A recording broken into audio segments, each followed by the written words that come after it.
Hi, everyone. Welcome again to another roundtable hangout. Today, our special guests are Dazzling and Barry Carter. And Barry's they call him the authority on Ormus, which is monoatomic gold. We have also with us freedom fighter Blake Egan, Nicholson 1968, Press Reset Earth.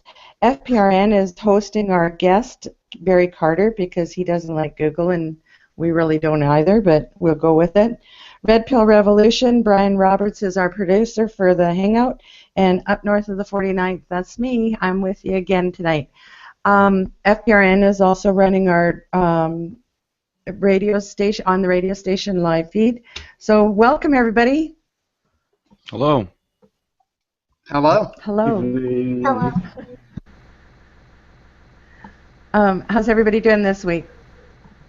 I'm all right. Good, I don't know good. everybody. Yeah, Barry, you're going to get to know us all. We're just going to sit here and pick your brain tonight on Ormus. If anybody wants to start off, or I'll start off with a question to you, if that's okay. Do you want to tell us a little bit about Ormus first?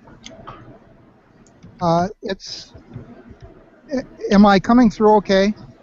Perfect. Good. It's a group of natural mineral nutrients that were previously unknown to science. We're just learning about these minerals, and we've found that they are very beneficial for plants, animals, and people.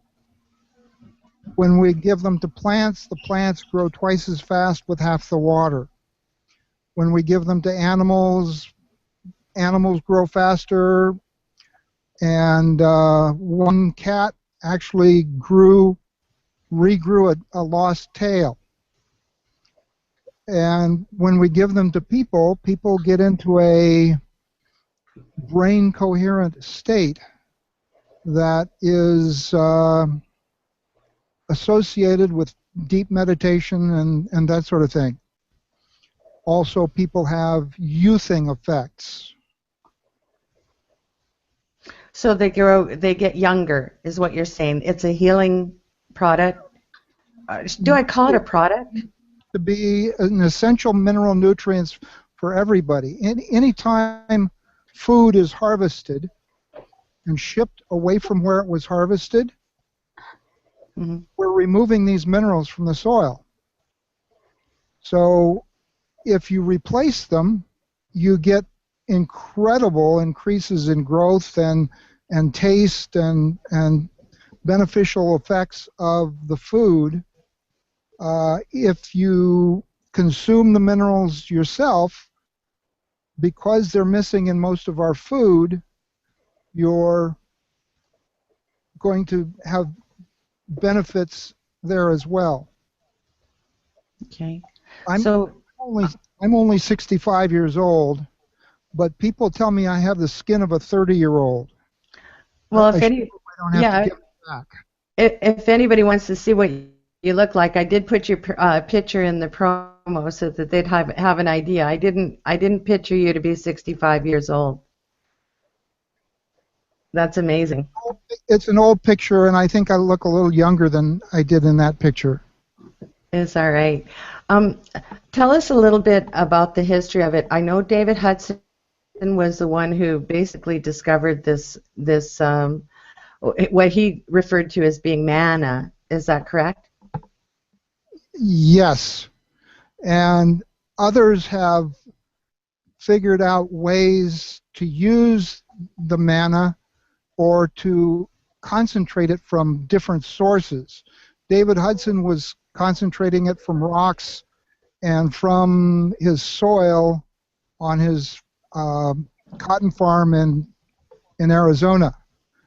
Others have found that it's very abundant in the oceans. It's also very abundant in a lot of underground water or spring water, well water, and so on. And you can concentrate these minerals. let's say it's a different form of matter. A lot of the precious metal elements also have an Ormus form. And the Ormus form of gold can be a white powder. We don't know if it's monatomic or not. We think it may be diatomic or something else. We think what we're seeing is the chemical container that it's hanging out in. And so it will look like whatever box it's in, so to speak. And rhodium and iridium are two other very common elements in the Ormus form. In fact, the most common Ormus element in the world probably is rhodium. Seawater, if you precipitate seawater by adding lye to it, you'll get a white precipitate, and that white precipitate assays as being 60 to 70% magnesium and 30% unassayable. And the unassayable portion is the Ormus portion. These elements don't assay the way ordinary elements assay. And that's why they're unknown to most everybody. Okay, so I was reviewing David Hudson's information that he had said. I have a question for you. I mean, you know, a lot of people are looking at this as the possibility of being in the fountain of youth, or at least, you know, it cures you, it makes you look younger, it has high concentration of vitamins, minerals that we're definitely lacking in our diet currently, or even in our supplements that we get every day. But I have a question regarding a statement he made in the video. He said if you had something like an organism of cancer or whatever, and you took a high concentrate of Ormus, that it tends to, because cancer is a living cell, also make it flourish as well. Do you have any information about that? Cancer cells usually have damaged DNA. We think that the Ormus elements repair our DNA. And my favorite hypothesis is that the DNA is an antenna. And some conventional scientists have also proposed that the DNA is an antenna that connects to a non-physical DNA template. If it improves the connection of the DNA, the Ormus in the DNA or the Ormus near the DNA, improves the connection, then it probably will restore or repair the damaged DNA. David Hudson, in many of his lectures, made the claim that these elements repair damaged DNA. And I think we're seeing that sort of thing. It's sort of... Oh, did we lose him? Did we lose me? Did I fall off?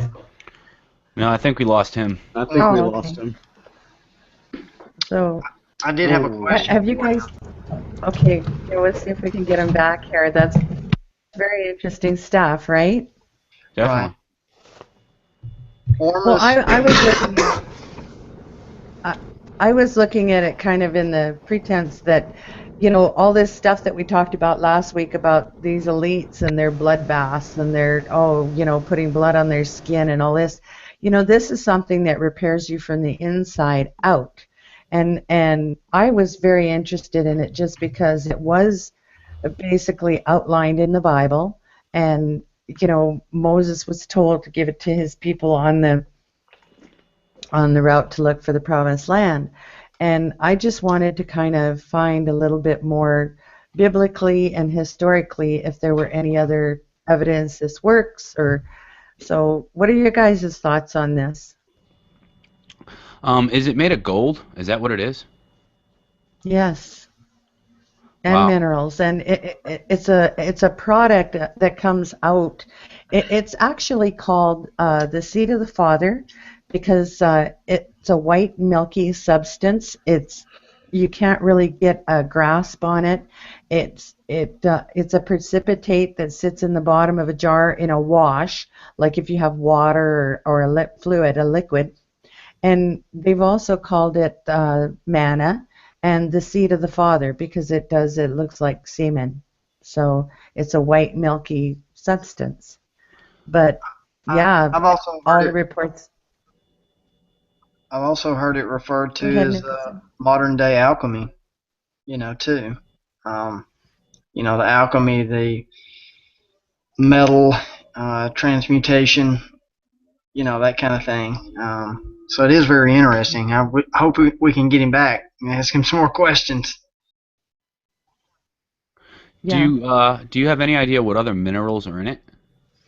I believe that you can get it from silver. You can get it from every living plant matter. I believe Oh wow. everything has it within itself.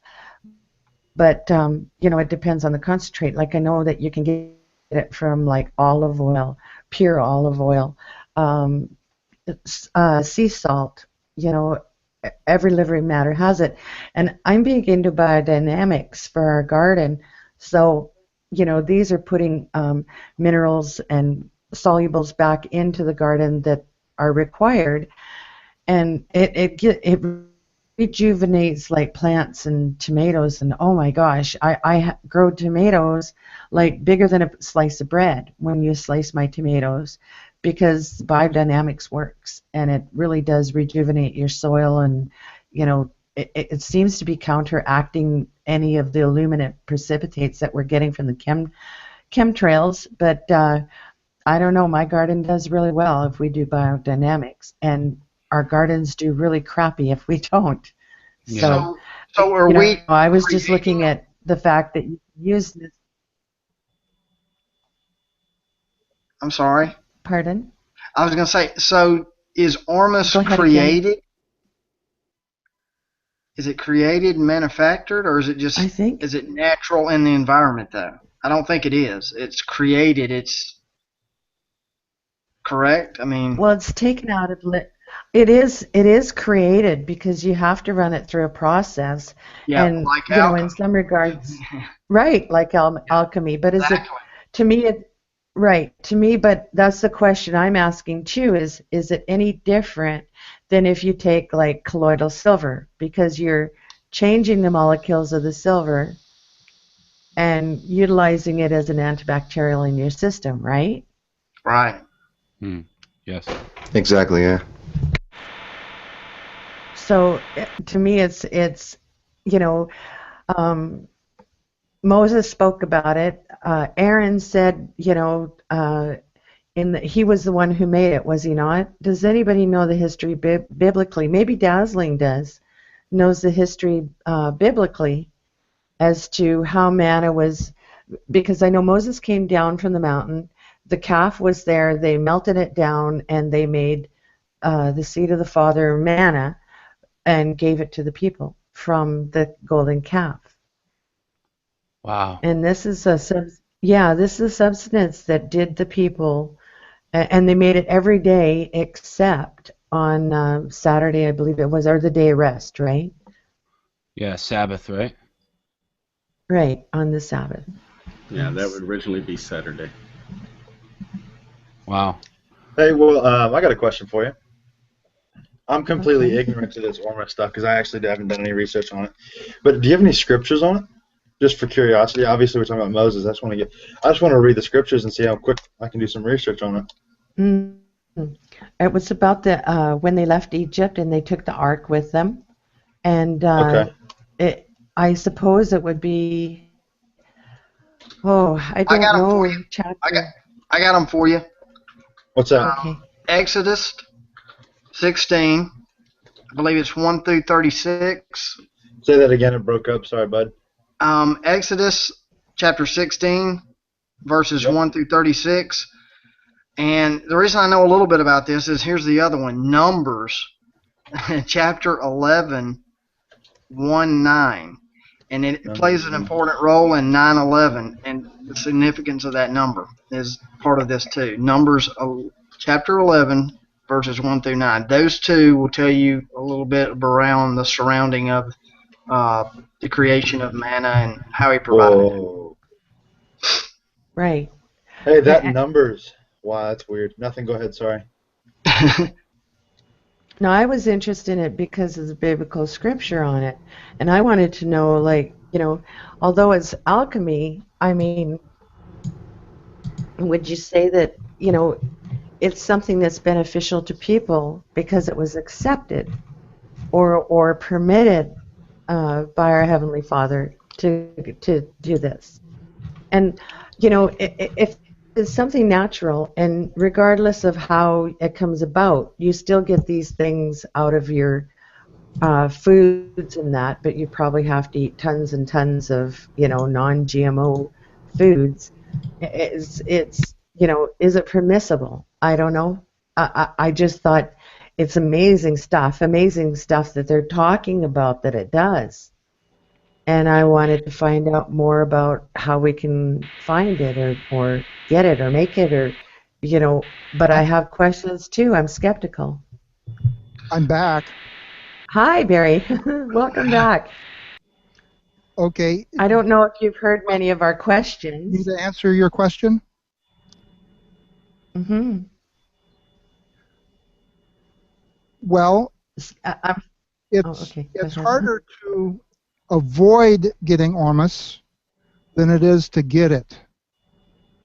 If you want to avoid it, you have to quit breathing or drinking water or eating food.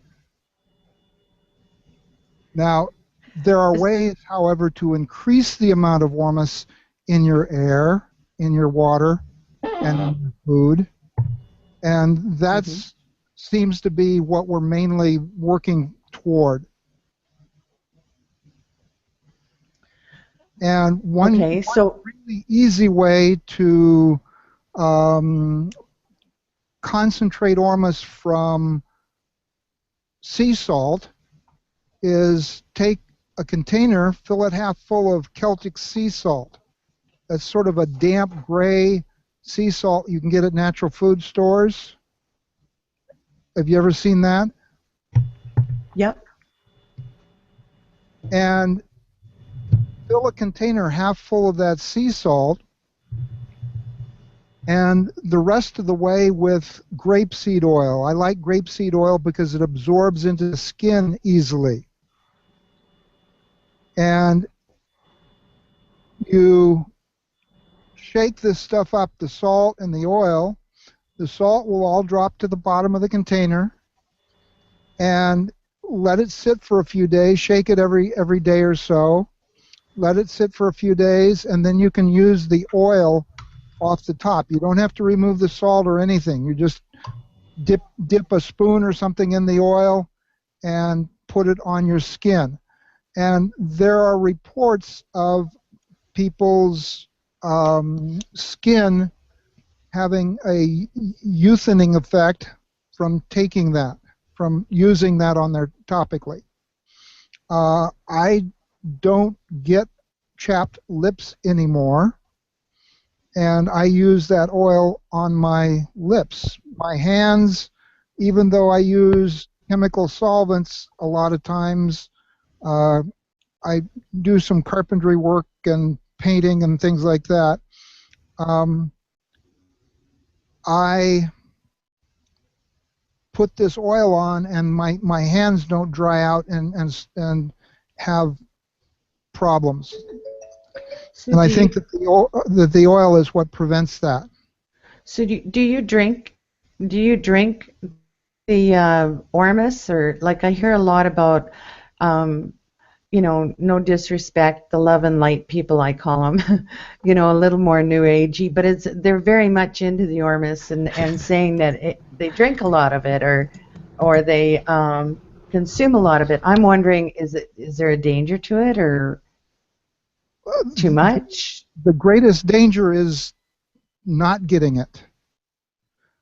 If you consume it, Some Ormus, you can make it also by, or concentrate it by using sodium hydroxide, also known as lye or caustic soda, and you take the sodium hydroxide and distilled water and then drip it into seawater or sea salt mixed with water, and you'll get a white precipitate from that. And the white precipitate, I said earlier, is about 60 to 70% magnesium and known elements, and 30 to 40% Ormus elements, depending on the source of the seawater or sea salt. Mm-hmm. And when you do that, you get a white slurry of precipitate after it's sort of settled out, and you wash it with clean water a couple times, and then you can go ahead and consume it. And you're just getting magnesium as an essential mineral, and it is depleted in most of our soils already anyway. So, I mean, you're basically eating milk of magnesia. Right, and I know a lot of women, if they get hot flashes or they go through menopause, or they're they get menstrual cramps, whatever, PMSing. Here, this is for you guys. Give your wife magnesium because it really works. It kind of balances them out, and women need a lot of magnesium, and we're really lacking in it. I know that. Exactly, and this is really a good way to get extra magnesium. If you get too much magnesium, you may need to get extra calcium. Calcium and magnesium seem to need to be balanced in the diet. Right. Vitamin D Right. too mixes in with those too. Exactly, yes. Yeah.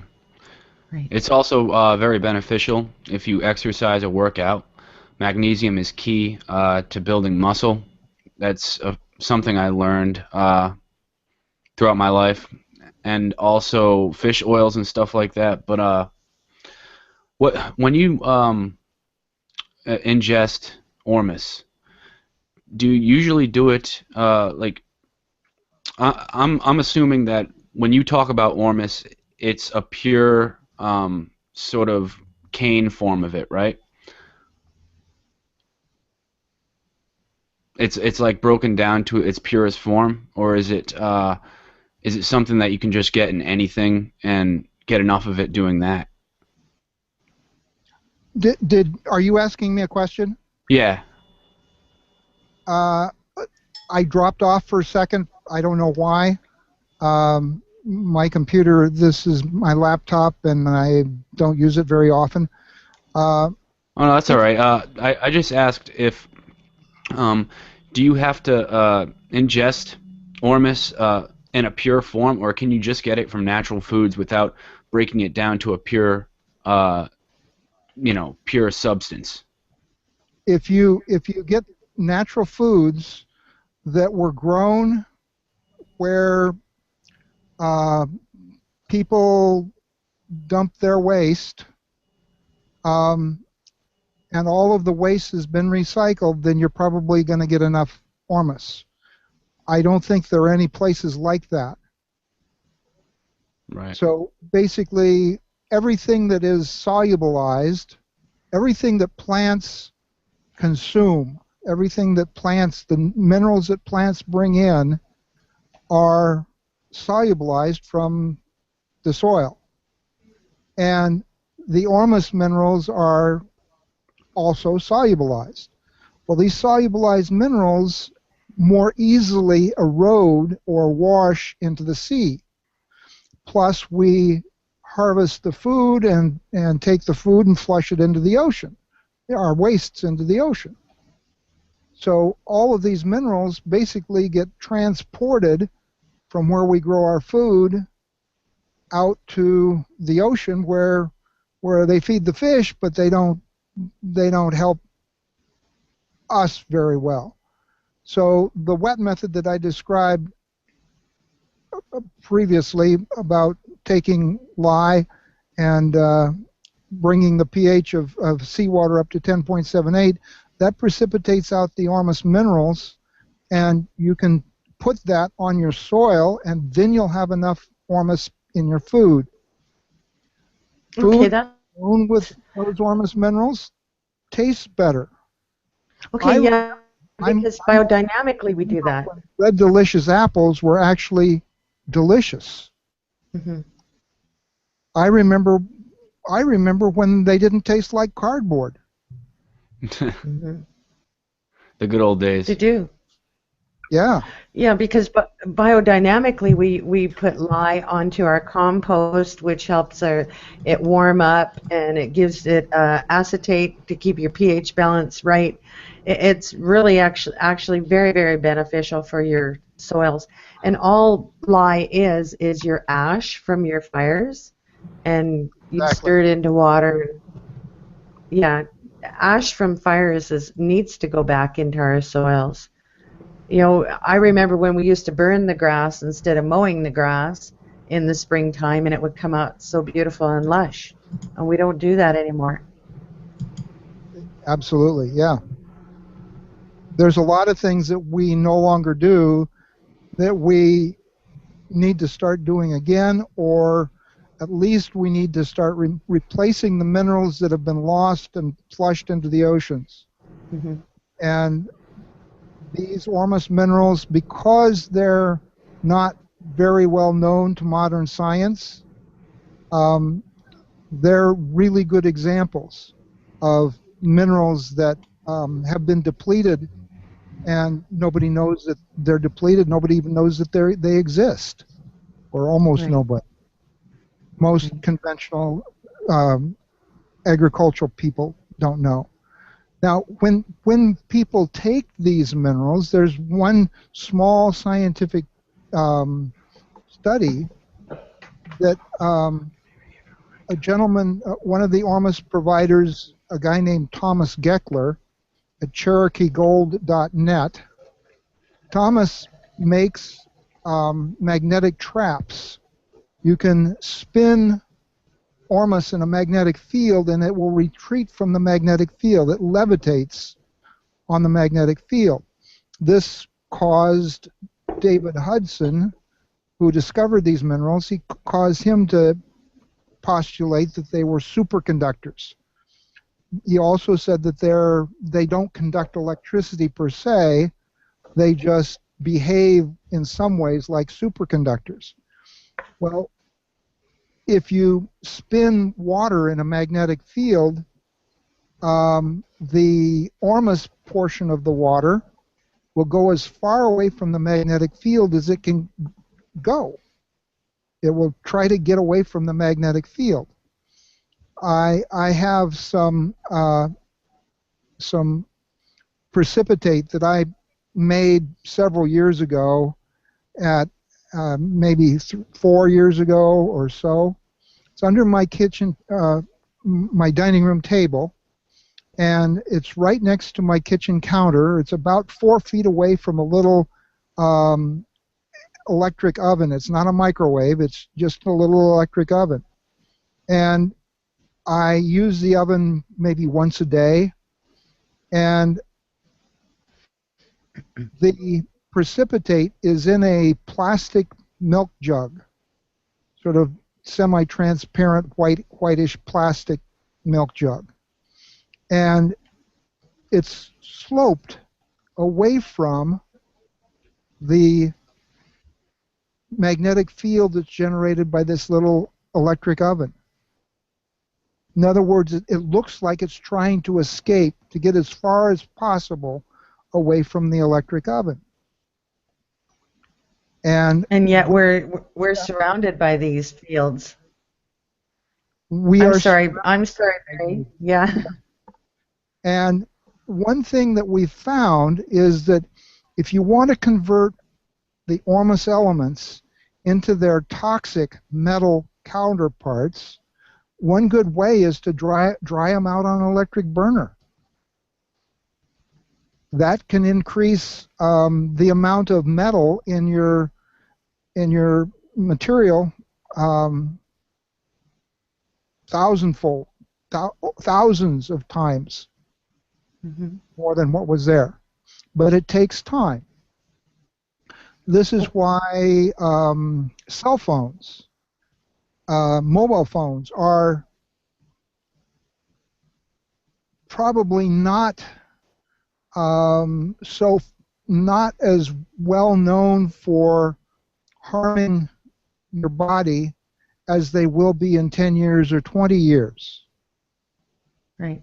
Because it takes a while for the negative effects of these magnetic fields to build up. Now, here's a way you can make a really, really simple magnetic trap. You put water in a tin can and put some real strong magnets on the bottom of the tin can. And I like to use a soup can, something that has about a 1 cup capacity. And you put the water in, stir it, let it sit for a few hours, and then take an eyedropper and pull the water at the center at the top. The entire can is magnetized by the magnet on the bottom of the can. The Ormus tries to get in the water, tries to get away from the magnetic field, and it will concentrate in the center at the top. Many people, when they take that, they can feel it. And the feeling has been described as the whirlies. One Ormus researcher, a lady named Sharon Rose, has been exploring the effects of magnetic fields on Ormus and on Ormus, her Ormus product. She sells Blue Rose essential oils. She sells essential oils that she shields them from magnetic fields when she ships them, because if she doesn't, they get out of their containers. What do you mean? They sealed container and they still get out. And so, what do you mean by get out of the container? Others for this. Go ahead. I'm sorry. What do you mean by they get out of their container? I don't know. They get out. They've been known to break glass getting out. Right. Yeah, I know I know I've had some essential oils, and I've had them sitting next to my fridge, and they've broke. I've had that happen before, but I didn't even think that it was because of that. I just thought maybe, overheating between the oven and the fridge, or maybe, I never even thought of that. That's interesting, because it was, I think it was frankincense that ended up breaking next to my fridge. But that's an interesting thought. We have some questions. Frankincense is the highest oil that she knows of. Frankincense is? Uh-huh. Oh, I'll be darned. That's the one that got out of her container. She put some in her car and drove around over the Earth's magnetic field and the magnetic field of the engine of the car and so on. And it got out within, I think, 30 miles of driving. Some of the others, it took 200 miles to get out. Well, I'll be darned. Well, that's weird. So, yeah, it was frankincense that broke on beside my fridge. I wanted to ask you, people in the chat are saying that they're leery about taking anything that is processed. So can you explain the purity of what the Ormus is depending on how you process it? Well, if you process it in a tin can, using a tin can trap, it's hard to make any claim that it's processed. All you're doing is exposing it to a magnetic field, exposing water that you can consume. Now, it works better with underground water. It works better with unchlorinated and unfluoridated water. Both of those things are processing of water. Water that comes from the underground in a spring or a well seems to work better. And okay, so that's one way of getting it. Celtic sea salt is processed. In other words, it's dried out in the sun, and the dried salt is then shipped. Now, most conventional salt is processed to make it pure white and nothing in there but salt. All the minerals are removed. Celtic sea salt is not completely white. It's kind of got a gray tinge to it, so it's a lot less processed than ordinary foods or ordinary salt, ordinary table salt. So basically what we're doing is we're doing some extractions or concentrations that reverse processing. Okay. Hey, An interesting fact. Go ahead. I'm sorry. no, that's okay. I've just got to be the skeptic here. Sorry. So with this, are you saying basically that what was the tie to alchemy again? I didn't understand that part. Alchemists talk about the white powder of gold. See, that's my only issue, because it's alchemy is like high level magic or whatever it is with New Age belief. That's the only thing that I can really find on it, besides a couple like the 2 Old Testament verses, and I'm extremely skeptical with anything I take. So you're gonna have to forgive me already on that. I'm not trying to offend or be rude or anything. I'm just curious. I actually never heard of it before. See, Well, my we thing, my trapped thing. Ormus out of the air and converted it to metal. We've You have to say, trapped okay. out of. Go ahead. Go ahead. Say. Well, I couldn't hear you. Sorry. We have trapped Ormus out of the air and converted it to metal. Oh, okay. Okay. We've trapped it out of water and converted it to metal. So, in your opinion, would that be considered magic, or I'm just, as I said before, I apologize if I seem too much of a skeptic, but I'm in with everything. That's fine. I appreciate skepticism is very important part of the scientific method. It's essential for good science. So that's what, is it considered magic process, or is there an what do you call it? I can't remember. Or what is, so the method is you take it out of the air. Isn't that kind of considered changing an element that was already in place? So it would be like changing it through magic. I might be completely wrong. I have no idea. So go ahead. We're using known scientific processes to concentrate these minerals. We can Okay. concentrate them out of the air. We can concentrate them out of water. We can concentrate them out of dirt or rocks. And we have different scientific methods or chemistry methods to concentrate them from all kinds of different sources. We also can concentrate them using magnetic fields.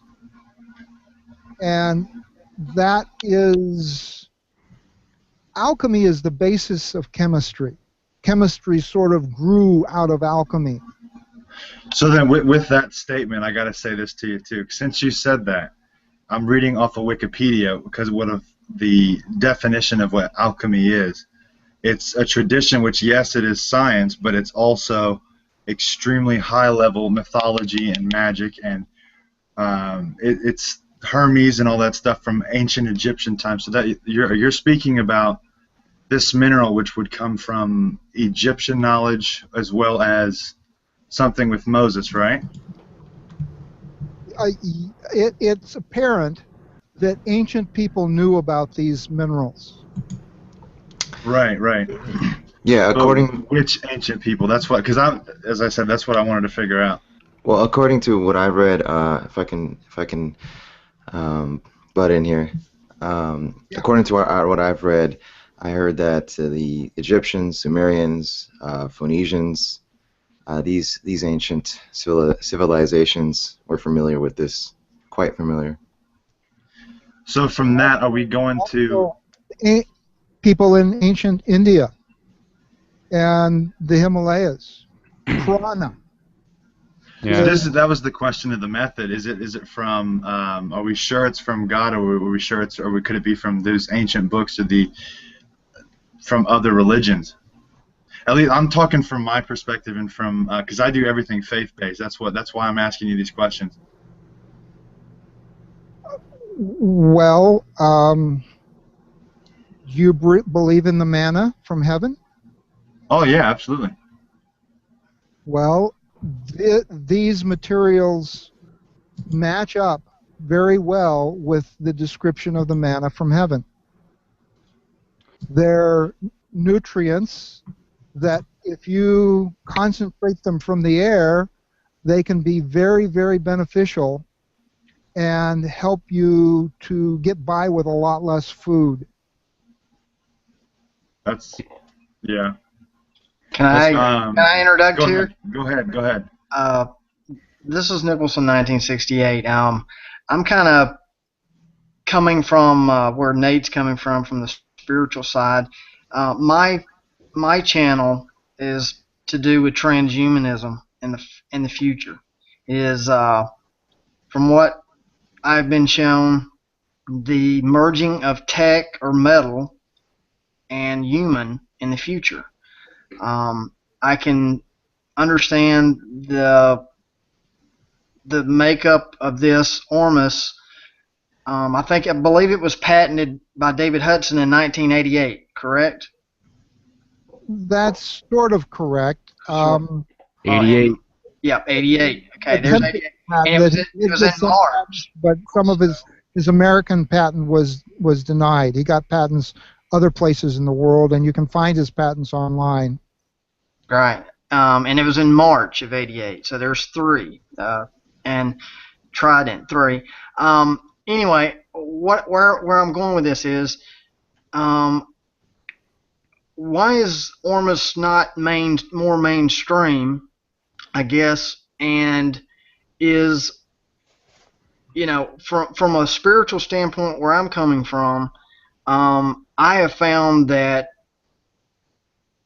humans do not react good to any kind of metal that is produced. Not true metal found on the earth, just anything manufactured or produced metal is what is causing cancers and autisms, those kind of things. So I was just curious of, I totally agree. Most metals are toxic. These elements in the Ormus form are not metals. They totally do not assay as metals. They totally do not. Magnesium is a metal, okay? Magnesium is also an essential mineral nutrient. But if you make a mag wheel for a car, it's not something you would want to eat. The metallic form of magnesium is not edible. It's toxic, basically. But the non-metallic form of it is an essential mineral nutrient. And there are other elements that seem to be essential mineral nutrients as well. Thanks.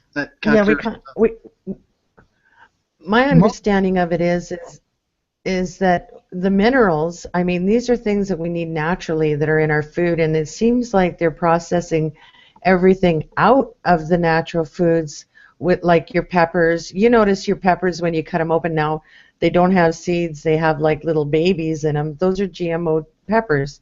It's like they're processing these minerals out of them, and minerals are so important for you, for your brain function, for the blood-brain barrier, and it seems like people they're having to take supplements in order just to make up for what we used to get naturally.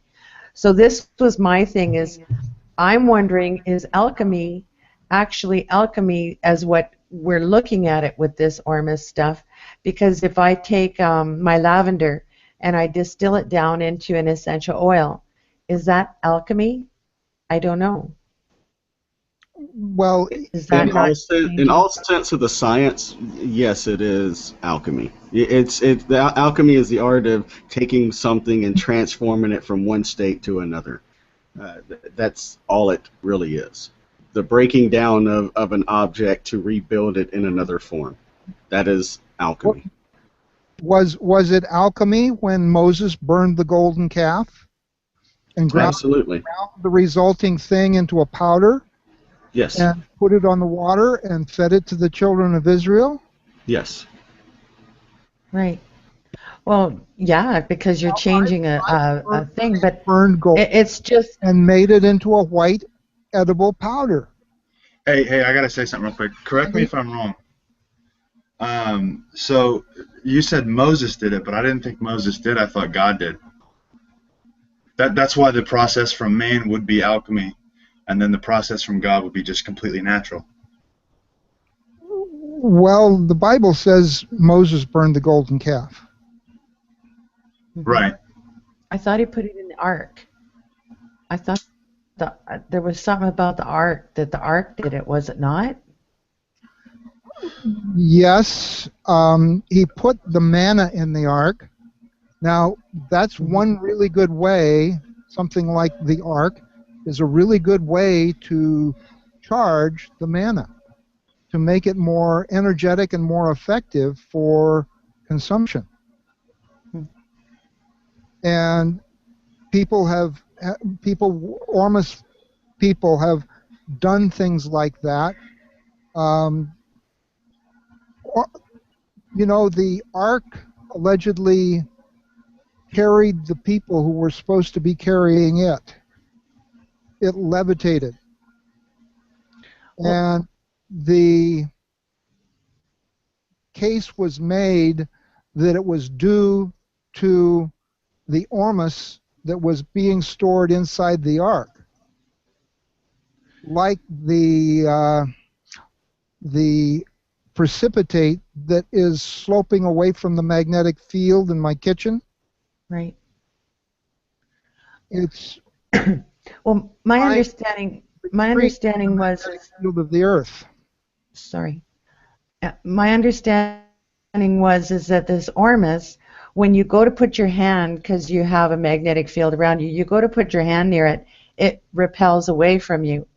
And once it's in your body, it helps to regulate, is it your magnetic field or your electrical field? And I know we're bombarded today with all these electric fields all around us, and it's not beneficial. We know that. We know it's not beneficial. But I'm just, you know, this is why I wanted everybody to discuss this, because I was very in conflict with myself as to, I'm wondering, you know, not just if it's alchemy or if it would be permissible in my Heavenly Father's eyes, is also the fact of, is there proof it works? Do you have proof it works? You know, where's the proof, the evidence? What's the evidence? We have proof that it's, I don't know, have you seen the pictures of my giant nuts? Yes, I did. What? Yes, I did. He said, go ahead. It's the size of tennis balls. Yeah, vegetables, plants, things grow bigger, healthier. And they taste better. Right. That's good evidence. The cat that regrew its chopped off tail, that's good evidence. Yeah. The lady who owned the cat, who put an Ormus oil on one side of her face and not on the other. And a couple years later, she took pictures of both sides of her face, or had somebody take pictures, and the basically the wrinkles disappeared on the side that she put the oil and not on the other side. You know, I'm going to have to open my email and pull some of these stories up and show what you had sent me, because I wasn't prepared. I didn't have those pictures ready. I'll get them ready and show them what you're talking about. There was a cat who got his tail cut off, and it kind of got a red bulbous on the end of it, and she was putting the oil on it, and the cat regrew its tail. But she was also feeding the cat some hand cream, skin cream that had Ormus concentrate in it. And she put this hand cream, and the cat licked, and the hand cream tastes yucky. I've tasted it. I've had some of it, and it tastes yucky. But the cat just licked up like a couple teaspoons of it every time she'd put it on her hand. And she thinks, and I think, that this is probably what allowed the cat to regrow its missing tail.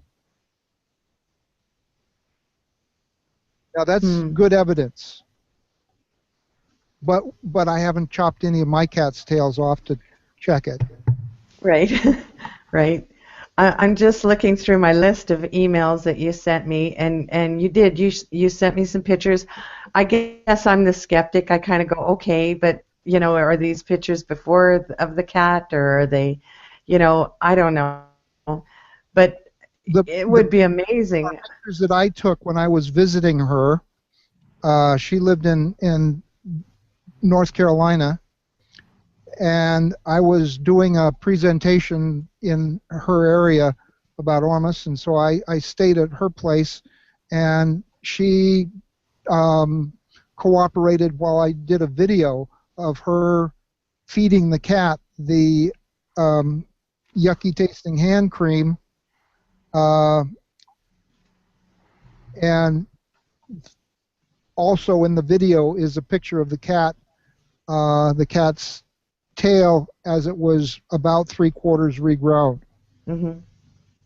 And then she later took another picture of her cat with the tail fully grown.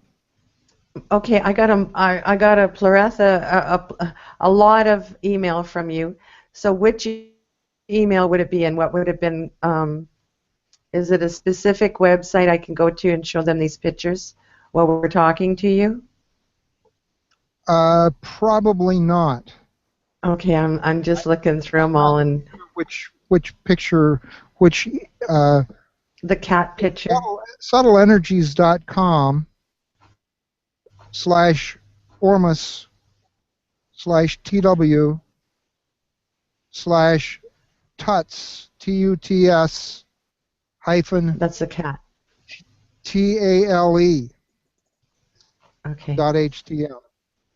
I think that's it. I'm not on that web page right now, so I'm not absolutely sure, but Okay. I think that's what it is. Okay, I'm going to just look through these real quick because I'm trying to find it. Anybody? Any more questions? It's a fascinating topic, yes?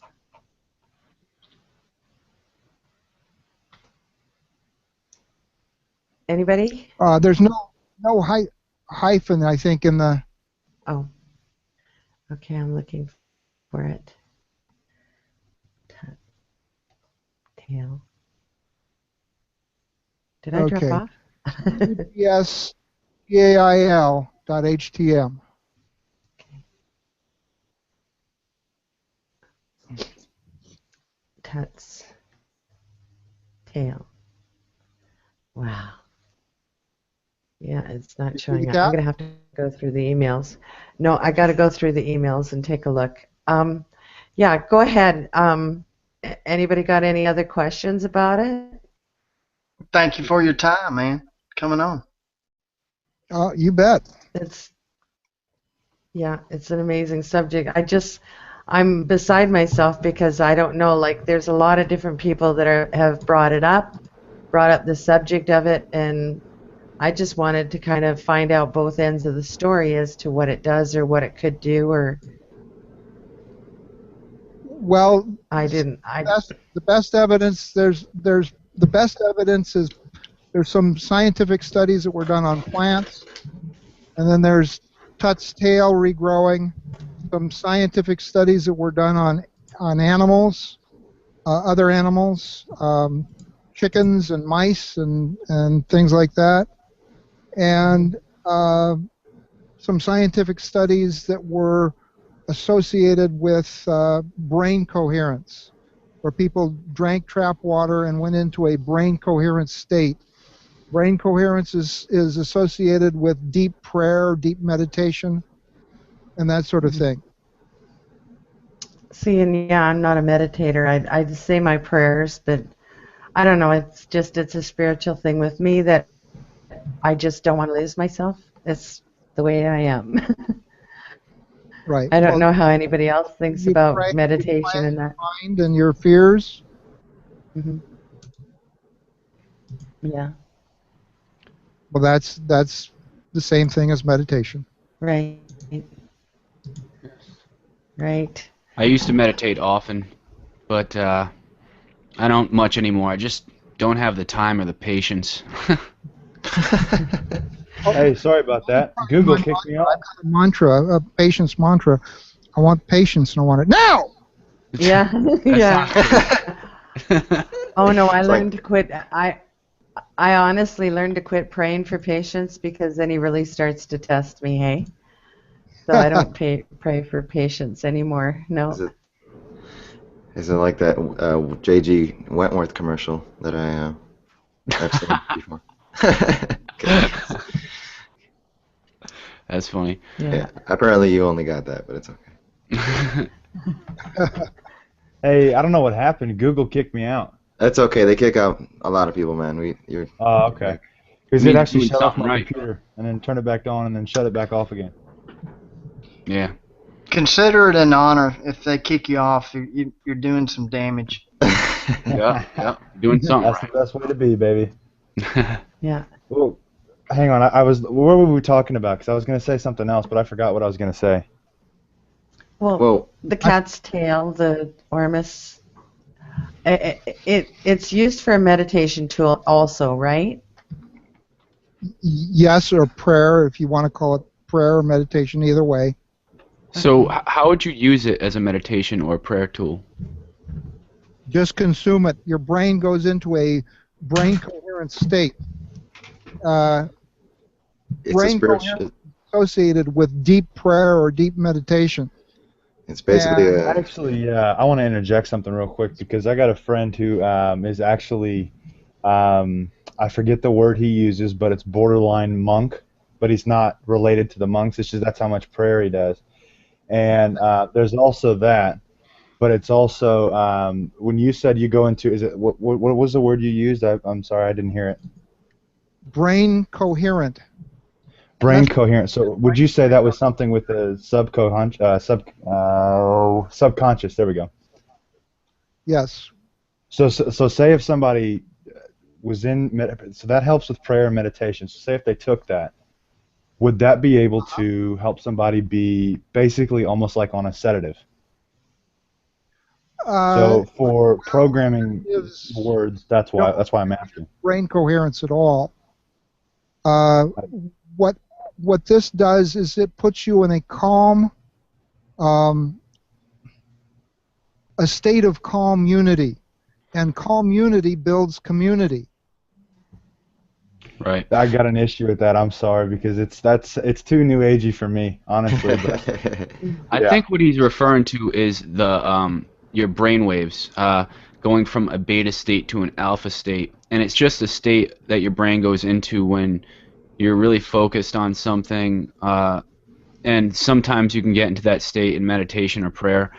It's more of a scientific way of looking at it if you look at it that way, but yeah, I think that I'm not sure, but I think that's what you're getting at. Yeah. Yes. And actually, you got to be careful because that stuff's a lot with programming. That's what a lot of what they do. Delta state, which is an even deeper state of prayer or meditation. What state was that? Theta. Or Oh yeah, delta. theta. Yeah. Yeah. It's basically a spiritual conductor. If you Just want to put it simply. That's what we think it is. Yes. Yes. Okay, so I'm right now I'm showing Tut's tail. This is a little kitty he was talking about. Sorry. Oh. It's like No, this is Tut. like let's call spirit the inner net. Inner net. And the Ormus elements seem to, it's like going from dial-up to high speed, our connection to the internet. And when we are in a better connection with the internet, with spirit, we can download information or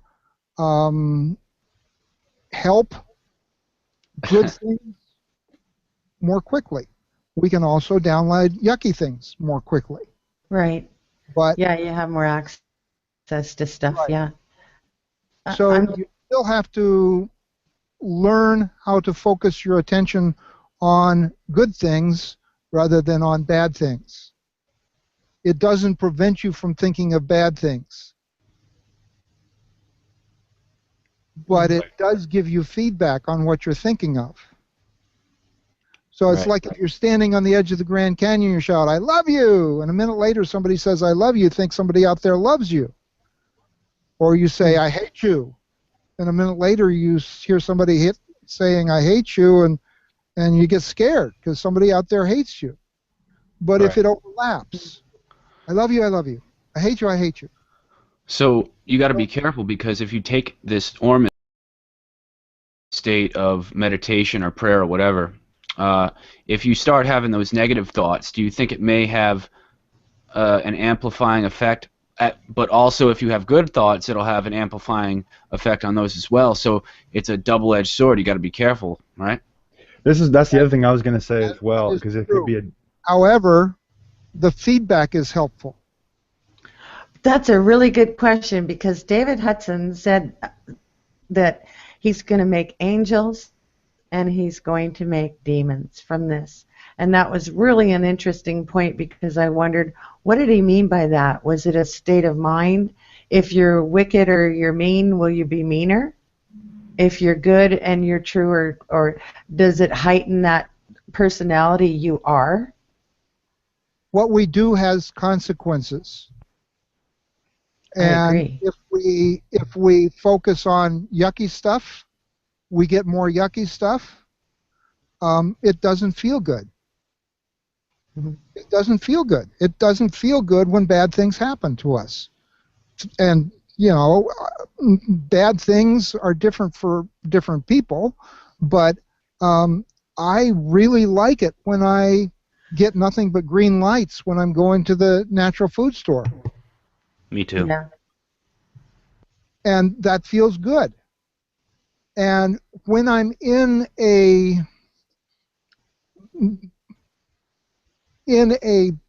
prayerful state or a meditative state, it happens more. I get more of what I want, what I'm focused on, what feels good, and less of what doesn't feel good.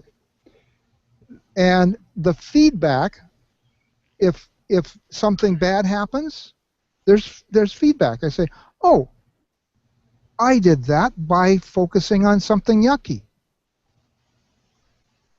Mm-hmm. And that gives me power, empowers my spiritual connection.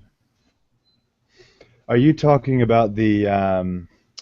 Oh my gosh! I just had the word and it's stuck. The little bit in your brain, the antenna. What's it Pineal called? gland? Yeah, pineal. Pineal Very much. gland. Yes, thank you. Are you talking about that? Yes, it does appear to strengthen the pineal gland. See, that's where you got to be careful, in my opinion, because that's all New Age. Compared to what most some other people believe, that is how you talk to God. Not at all. For me, it's you talk from your heart. You pray from your heart. You meditate from your heart. People could use a new wage. Sometimes we think about, yeah, I mean, the old age wasn't so good, but I'm not new age yet. I'm just saying, I get your point. Yeah, you get my point. That's because that's if I'm gonna push something, if I'm gonna like support it, and there's a fine line, and it's hard to find that fine line because everything has been covered up completely. See, and that's the thing is I've been wondering, why are they trying to calcify our pineal gland with fluoride? Because it does do that. And I'm wondering, I'm sitting on the edge here wondering on both sides, like, is it beneficial to us to have our pineal gland, our bodies, clean and pure as we can? No, no, no. Or, why are they feeding us this No, bad, I'll our tell you. chemicals? I'll tell you why, 49, Okay. because there's a difference between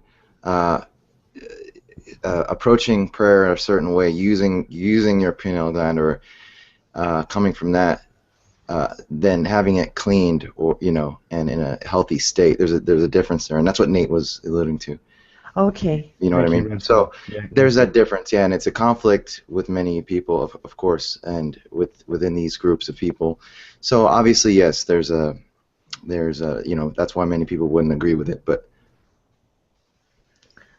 See, and that's why I kind of wanted this discussion is just, how do we approach this? I mean, the way I approach so it, many. the way that is if it's confusing, it's God's not in it. That's the way I look at everything. Even if I'm driving to a place, if it's confusing, God ain't in it. That's the best way to look at it, because God is not confusion at all. Right.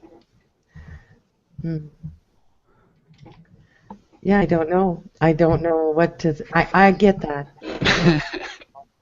Yeah, the only way I can really, the only thing I can do is give my opinion, and it does differ from others' opinions. I do believe the pineal gland can be used for good. It can be used for bad too, as can many of these different tidbits of information that the so-called New Age movement covers. But I do agree that we should be praying and meditating from our hearts. I think that that area of the body is more important than the pineal gland.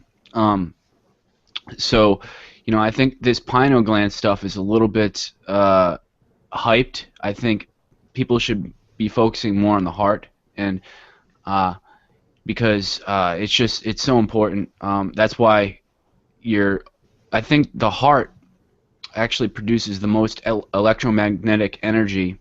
And I believe there was some kind of study that was conducted that on 9/11, The seismic activity, similar to seismic activity, recorded the waves from the emotional state of the world.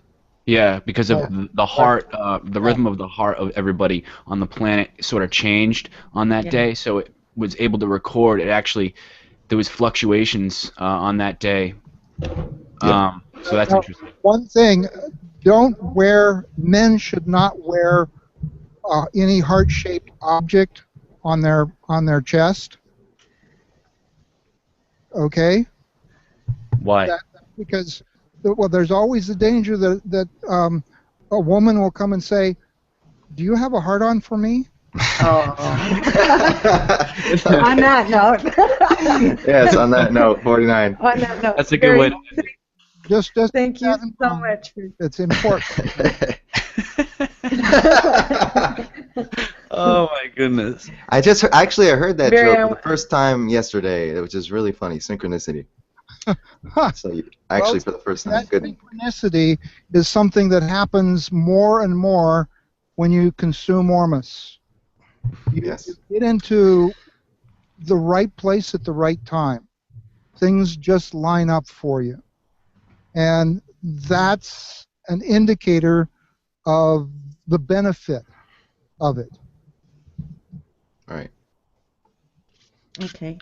Well, Barry, I really want to thank you for coming and answering all of our questions. I really appreciate your time. Well, don't blame me. It's your own damn fault. I got to ask you one more question. The skeptic speaking. Okay, one more question. What is your opinion on ascension? I think that that the easiest way to ascend is quickest and easiest way to ascend is to shoot yourself in the head. What? This is the quickest way to ascend is to shoot yourself in the head. Yeah, it's just. I know what you mean. I know what you mean. I believe that God is not judgmental, as the Bible says, "Judge not, lest you be judged." And I got to contradict you on that one. Oh, sorry. Doesn't make you a bad person. Hey, we can't all agree on everything, whatever, you know. That's true. That's true. No. That's true. Yeah, There you it's go. And that all that we came from God and will return to God. Well, I'm sure that we can probably all agree on, right? Yeah. Yeah. I can agree on that. Yes. Again, Barry, thank you for answering our questions, and we really appreciate you coming by. Yeah. Thanks, bud. You bet. Thank you. Thanks. Oh, that was really interesting. It's just something to take a look at. I mean, it gives you some insight as to what's what and how it works and what's behind it. And No, so I mean, I want to. it's great to hear someone, who has experience with it, that we can get kind of their approach. And now I'm sure we all learned a lot looking into this now. So. Great. Well, I want to move on to Dazzling. Now we have Dazzling here that we can Yes. if we can introduce her to the audience, that would be great. Yes, Dazzling One, are you still on? Yeah. Hey, girl. You could have joined in there. No, I was having fun observing. I wanted to bring Dazzling on because Scariest was supposed to be with her. I don't know what happened to him, if he can't get in or. But we. He said he didn't get the invite, but I sent it twice. I'll send him one more time. Okay. Uh-oh. I might have to get Ryan or the one step out if he can't get in. So Dazzling, you do amazing videos, and we all really appreciate your work. Do you know that? Yeah, I get told that. Yeah, did you know your #1 fan is on this chat right now? No, I didn't. Pill Revolution. Yeah. Yes. I think I'm just sending a message here, sorry. So tell us about your latest work. I went to go and feature your work, and I got overwhelmed with other articles, and I'm going to follow up, and I've got to feature some of your work because it's really good. And we have featured a couple articles on you, and I find your work amazing as well. Oh, thank you. Well, recently I did one on interdimensional beings and on the planetary connection, and I'm working on uploading one for tomorrow. Oh, that's awesome. Yeah. And what's it about? I've been kind of obsessed with looking into America being Babylon, and I took Revelations 18 and Isaiah 13 and the Apocrypha and the Septuagint, kind of broke it down. And that's what I admire about your work is you don't just focus on one book. You're taking all the information from everywhere. Yeah, I really didn't know much about the Apocrypha till last year. It was kind of funny how I came to start reading it. It just all fell into place.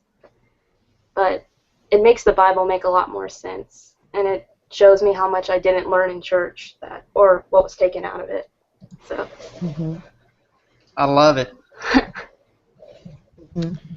Yeah, I think if I may say something about your channel, Dazzling, what's so great about it is that people are looking for more just people speaking from the heart and truth seekers speaking from the heart, and just so it's kind of like you're a breath of fresh air. That's why I really like your channel, and your research. You just get out there, you just start talking about these interesting subjects, and it's fascinating. All that stuff is some of my favorite subjects that I like to I like to look into, all the spiritual realm, spiritual warfare stuff.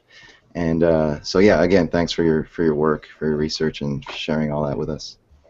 Oh, thank you though for watching and everything. Of course. Do Hey, you ever Dazzling. find that you get haters? Hi. Oh, sorry, Nicholson. Go ahead. That's all right. I just want to say hello to Dazzling. I haven't spoken to her or anything like that. I just recently, I think, subscribed to her and started following her on Google Plus. So I just want to say hello and welcome. And I'm very interested in your America as Babylon, and because I did one about 6 months ago. It was called "The Real Babylon, Please Stand Up," and it was talking about America being fits the attributes of the Babylon.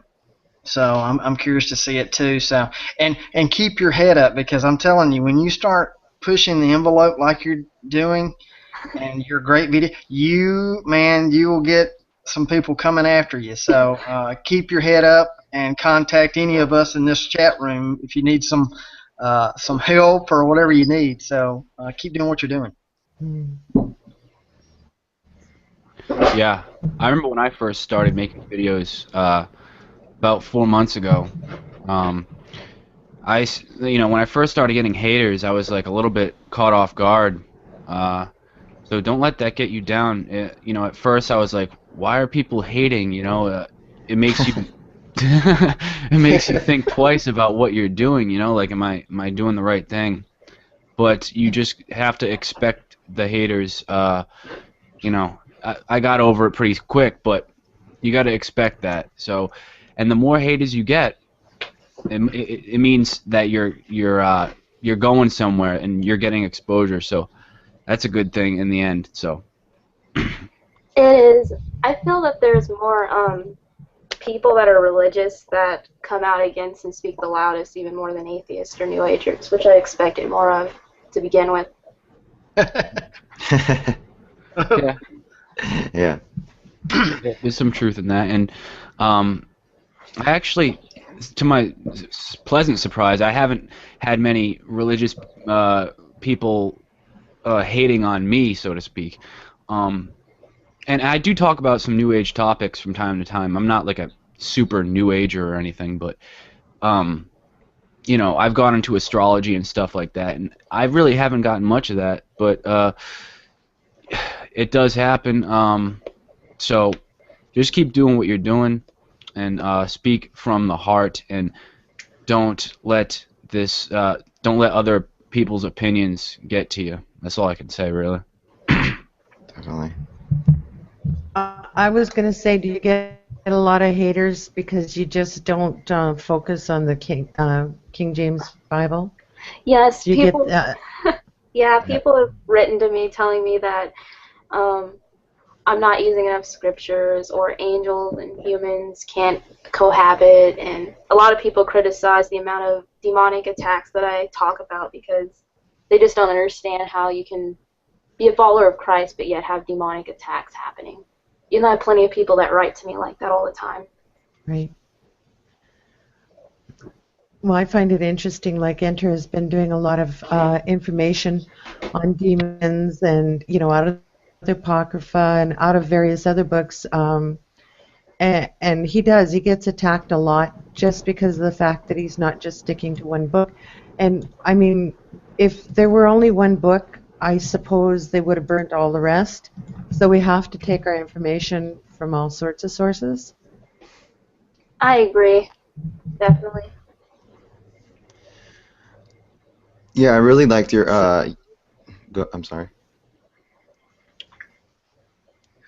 What happened? No, go ahead, Red Pill.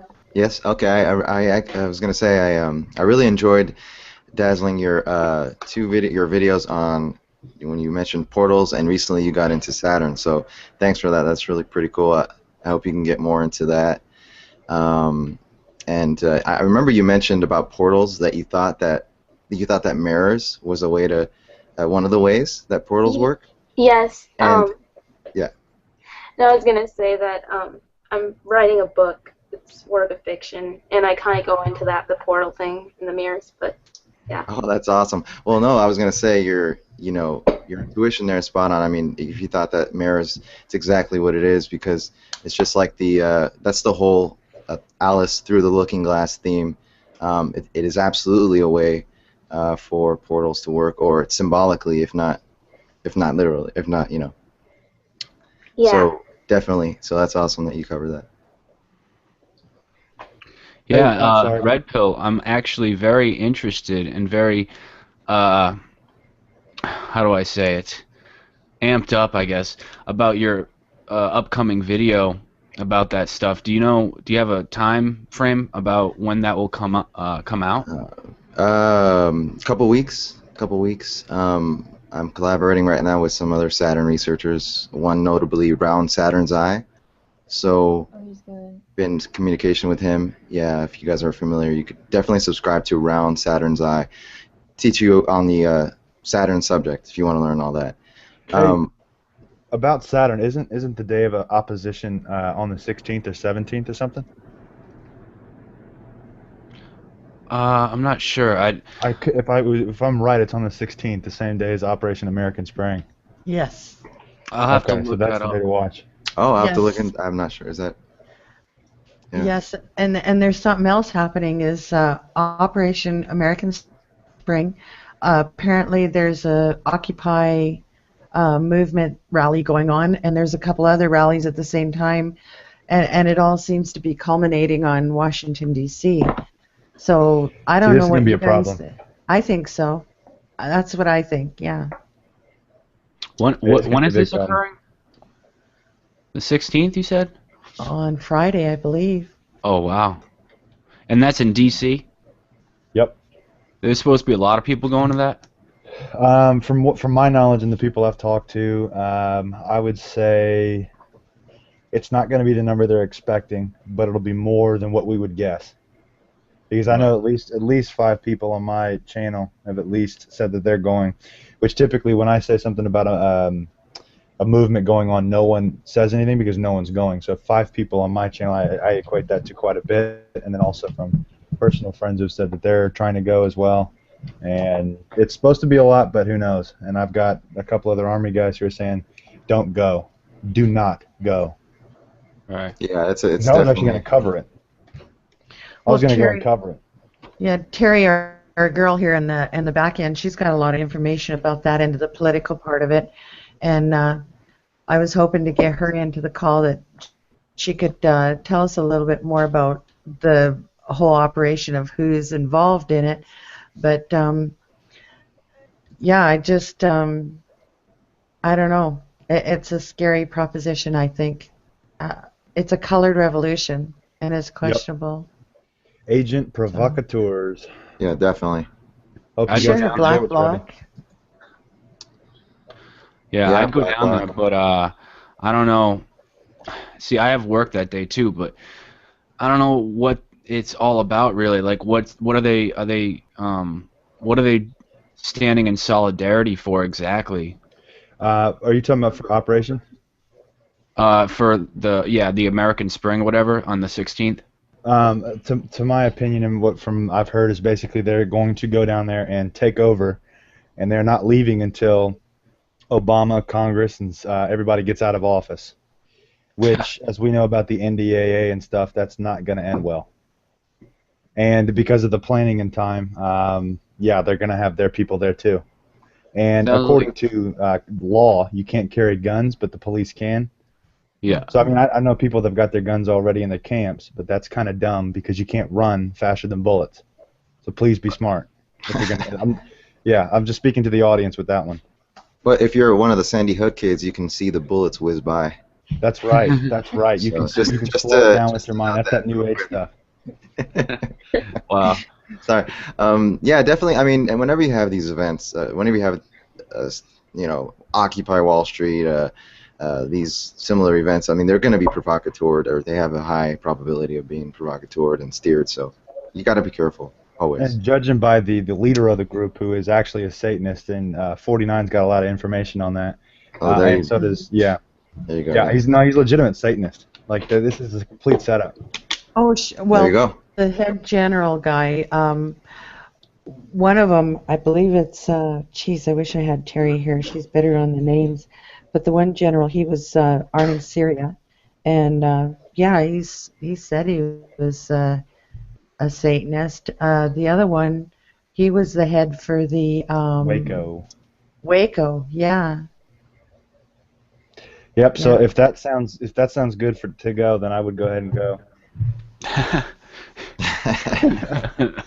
Yeah, it sounds Sorry. real fun. Yeah. Right. Yeah. Yeah, it sounds a lot like the Occupy movement, except maybe, for government instead of Wall Street, and Occupy was obviously 100% a Yeah. operation, government operation, New World Order operation. And do you know by any chance if this movement, this American Spring, is more of a socialist movement or is it more of a freedom movement? Are you asking me? Well, anybody. Um, put it to put it this way. This is the only way I know how to explain it. The people going think they're going to be standing up for freedom in the Constitution and the Republic. But the leaders, according to the information and research, is basically have a completely different agenda, which we know by what they do with their agendas. They're gonna obviously start something, and if they do start something, and if it's bloodshed, you can bet everybody in America is gonna be moving. You're gonna do something like this. Do exactly what Albuquerque, New Mexico did. Go to your city halls, take over your city halls, no guns. They didn't even do it with nobody was armed. They were screaming at the city hall people, and they took their positions. Yeah. That's how you do stuff like this. That's how you take back America. You go to your own individual city hall or your own, government. I'm sorry. Thank you. I'm fried already. It's been a long day. Yeah, it has extremely. Yeah. And you Now, take over that. You protest that. Yeah, I totally agree that local action is really the way to go when it comes to taking back your political offices and stuff like that. But yeah, you got to watch out for any of these movements that involve, taking your gun to protest. It's a recipe for disaster. If one side shoots, the other is going to shoot back, and it's very risky. And something like that is so easy to provocateur, and infiltrate. Yes, it's just like the Adam Kokesh attempt for the I know. his attempt for the gun protest. I guess it was. I forgot what it was called, but Dazzling. It's biblical. I'm sorry. Go ahead. I'm sorry, Dazzling. You're a young gal. Like that sounds like I'm old. Let me see. What are your political views in regard to some of these things? Are there actions at your school? Is there, points of where, the kids are talking about what's going on with these different colored revolutions, so to speak? Most of the people have lost faith in the government. They just don't think that there's much hope. yeah, and they don't know what to do. Or they just don't care. They're too busy with their weed. Yeah. With their weed. With their weed. That's a good point, because you're not, at least from my learnings and studies, don't have faith in government. Have faith in God, and then let God do the rest, and then follow the rules of the Bible and the Constitution, your God-given rights. That's the best way to do it. And if you won't lose faith in anything, then I promise you that. And that's not speaking to you, Dazzling. That's speaking to the people. Sorry if I directed it at you. Mm-hmm. So. That's interesting. What I was going to say, go ahead if you want. No, go ahead. What I was going to say about this certain timing, it's very interesting, because if you look at the Bundy Ranch situation, which has been brought up quite a bit lately, re-brought up, some people are calling it an act of God that no shots were fired, and it is a miracle that no shots were fired, because there were over 500 to 600 militia there, and you're going to tell me that one of them wasn't a provocateur? Yeah, right. But if you look at Ezekiel 38, I want to say that's what I think that might be it. Correct me if I'm wrong. We're talking about Gog and Magog here. But the next part in that would be this, and as well as Russia and Ukraine. And I'm afraid it might be on the 16th. I wanted to take a moment. Sorry. I wanted to take a moment and welcome in Tyranny News Network. Hey. Hi there. Hey, TNN, what's going on, man? Hi. Picking me up? What's up, brother? You got my audio? Yeah, we hear you fine. Okay, good. Just wanted to check. yes, we got you. I've been listening, but I didn't get in the first hour. It's a little late. Sorry about that. It's okay.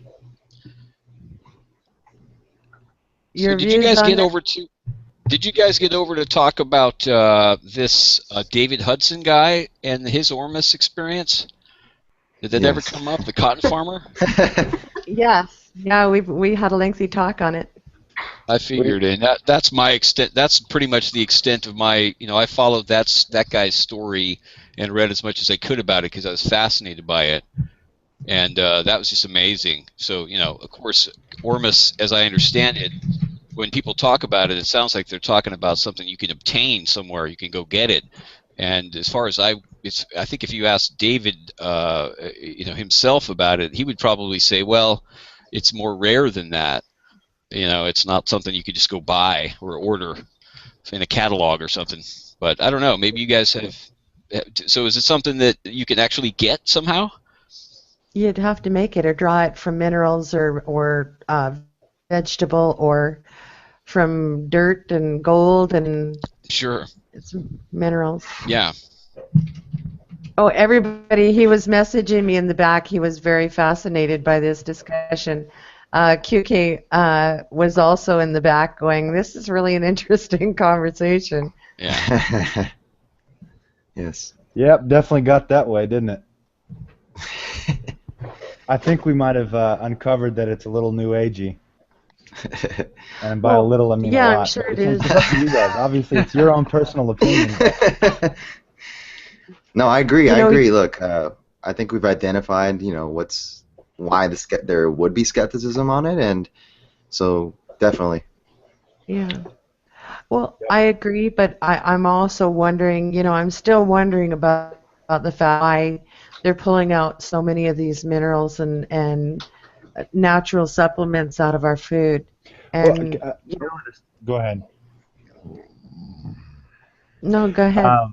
With the natural stuff, because it would be that since they're taking it out, I mean, obviously there's going to be some amount that is required in your body if it's a natural element. But so if they just slowly take out each and every natural element, like I don't have a good example, then that's why that they're doing it so slowly. Like they're with calcium or whatever, they're taking that out. With vitamin B, A, C, D, you go through them all. They're taking them all out, just one by one. Yeah. I just think that they're depleting it. Because it makes well, and that's what my search with this was. Is this an answer to reactivate these minerals in my body to make me feel better or to make me healthier or make others healthier? Because I'm about solutions, and I was just looking into, is this a solution? Yeah, I mean, from my opinion to yours, honestly, I'd stay away from anything that crawls. or like slivers and whatever. That's to me, that's just my discernment speaking out. Mm-hmm. That to me isn't. That's to me like ancient knowledge of the serpent. Put it that way. Mm-hmm. But I look at my grandmother's recipe book and stuff that she would put on us, like turpentine to get rid of psoriasis. It wasn't pure turpentine. It was mixed with herbs and stuff. It really worked. But so is it alchemy? Right. That's my question in it all. Some of these old remedies are really, really lost and really, really good. Oh, I wouldn't say that some of them are bad. Not all of them are bad, but some of them are borderline witch doctor practice. I can't think of the exact word, and that's what we got to watch out for, honestly. The snake oils. That's where we got to look out for the Old Testament laws coming back in. That's why if you look at the way that the world's going, we're actually heading back into the Old Testament with Jesus, because those laws were put there to keep us away from like Nephilim. That's plain and simple, to keep us human, 100%. And so when they deplete those, they're obviously going to say, "Oh, we have a solution," and it's a metal-based transhumanism is another one, and then all this other stuff. Yeah. Totally agree. Totally. Yeah. Personally, I would, for myself, that's just my personal opinion. I would just, as far as keeping your body disease-free, this is what is one of the things it's supposed to do. Keeping your pineal gland, everything healthy. I would just, utilize things like hemp oil, cannabis oil, and there you go. 35% food-grade hydrogen peroxide. I don't know if you guys have heard of that. Oh yeah, a couple drops of that in your water. Keep your disease-free, and then pineal gland. Just of course, avoid fluoride. Keep it at the healthiest state, and then you can meditate or prayer, and I think that's the way to keep your body. That's just my personal opinion. Well, I got a good one for you too. Vinegar, apple cider vinegar. Just take one shot of it. And of course, that's actually a miracle item. Yeah, that's also good. Yep. Yeah. Exactly. But Jesus drank cabbages, vinegar. fermenting. Doing your fermenting is very important to keep an alkaline in your system.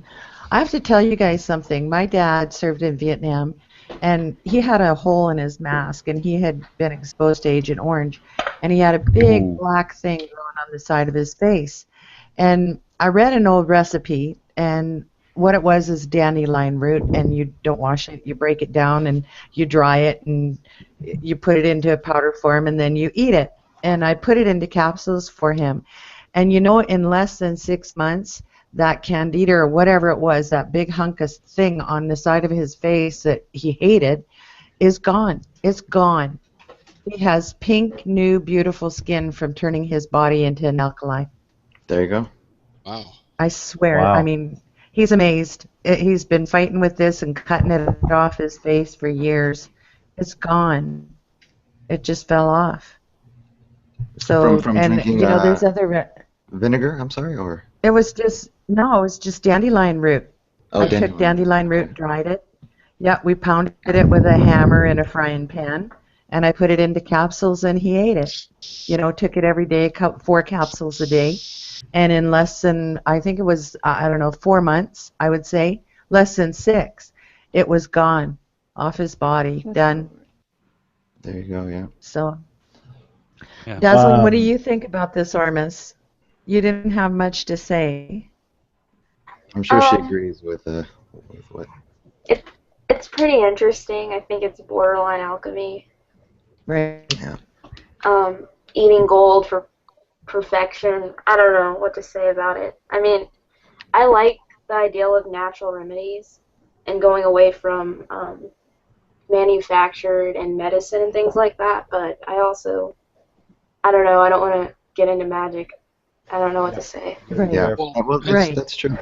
Have you guys discussed the possibility that alchemy is actually not about physical stuff and it's all allegorical and it all basically relates to it's all like an allegorical representation using like gold, like philosophical gold. Just the term philosophical gold alone should indicate to some people that there's a possibility that we're not talking about an actual substance. See what I'm saying? Yeah.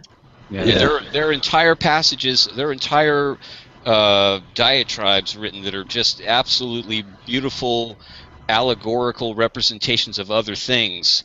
And I think alchemy itself is a trick in a sense that I think the key is that there may be some truth to the concepts of the it being kind of like a chemistry thing, but more so it's fundamentally it was about the spiritual stuff, and I'm not sure how best to since it's been so long since I've looked into it, but it's a completely different thing than I think people tend to, I think the assumption is that there's actual people doing chemistry and stuff, and I'm not sure that's true. Right. Sorry. Another way to look at it would be, creating something out of nothing, right?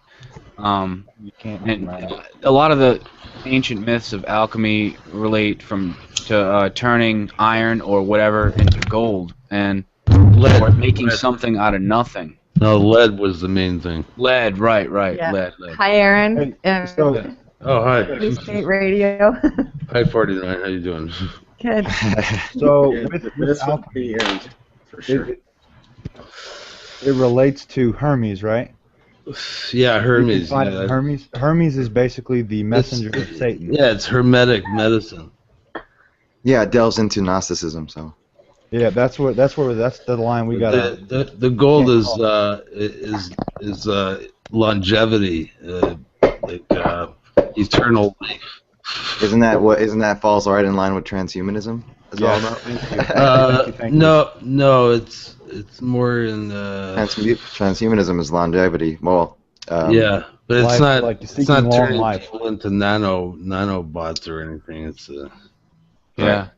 And in regards to alchemy, an interesting little piece of information is that back at the end of the Middle Ages, during the Tudor dynasty, Elizabeth Tudor, that's Elizabeth I, actually had an astrologer, I believe, yeah, named D. Yeah, John Dr. Dee. D.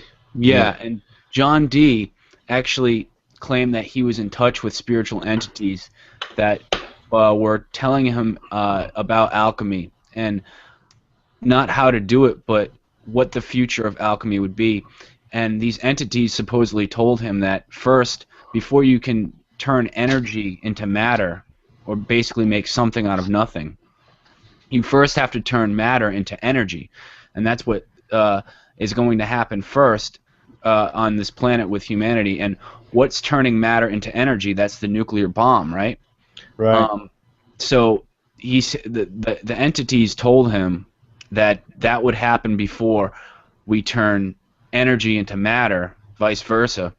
And it's just really interesting because he said that this was going to happen, in the next few hundred years, and it did end up happening.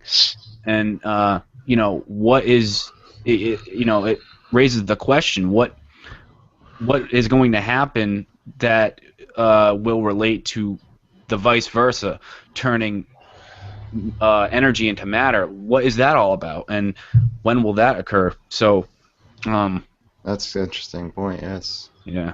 But haven't we?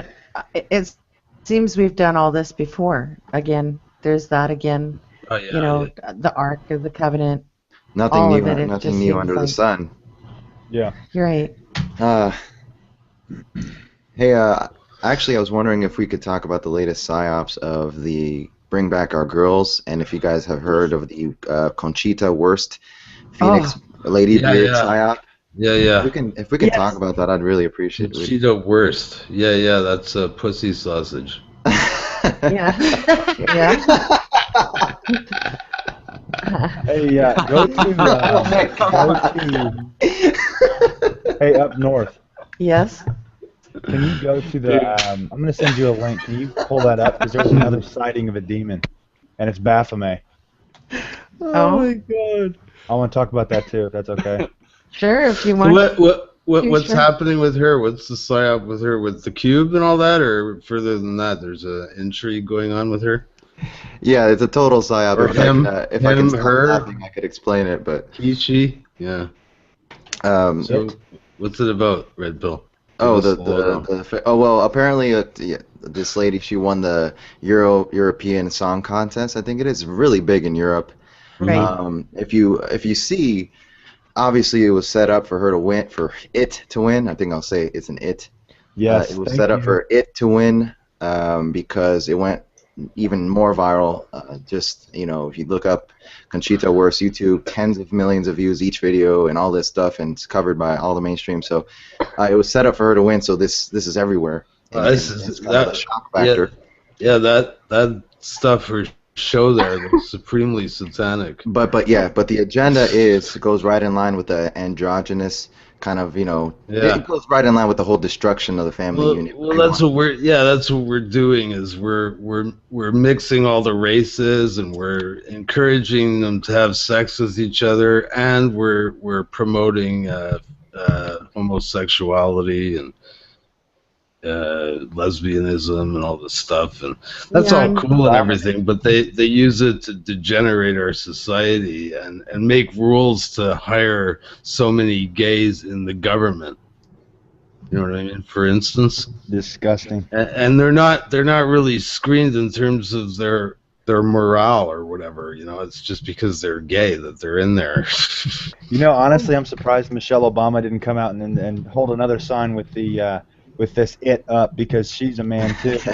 Yeah, yeah. Well, we did an article, and it was called Signs of Collapsing Society, and it went into the fact that, one, they want the seat of Satan setting in Oklahoma; two, the fact that they want the family planning unit, that on birth certificates, males can be listed as mother or father, or females as mother or father.